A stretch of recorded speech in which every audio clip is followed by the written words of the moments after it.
Hi, have you registered for the NATA JEE BARC examination? Not yet? Yes, the NATA JEE BARC examination has already started. Only few days more for the last date of registration. You know how to register, when to register, where to register, nothing to worry.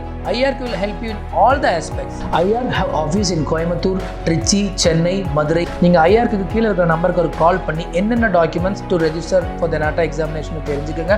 இந்த documents எல்லாம் எடுத்துகிட்டு நீங்கள் office போய் you can register NATA examination for free of cost. ஏன்னா also நாட்டோட free syllabus and HD DVD with free NATA question paper நீங்கள் collect பண்ணிக்கலாம். ஒரு சின்ன ஐடியா ஆர்கிடெக்சர் படிக்கணும் இருந்தால் கூட don't miss the registration. Because once the last date of registration முடிஞ்சிருச்சு அப்படின்னா நீங்கள் நாட்டா ஜேஇ பேப்பர் எக்ஸாமுக்கு நீங்கள் ரெஜிஸ்டர் பண்ண முடியாமல் போயிடும். Don't miss the registration. And நாட்டாவோட எந்த அப்டேட்ஸுமே நீங்கள் மிஸ் பண்ணாமல் இருக்கணும் அப்படின்னா ஐஆர்கோட இன்ஸ்டாகிராம் பேஜை ஃபாலோ பண்ணுங்கள், யூடியூப்பை சப்ஸ்கிரைப் பண்ணுங்கள். Any doubts at any time you can contact IR and will be guiding in the all the aspects.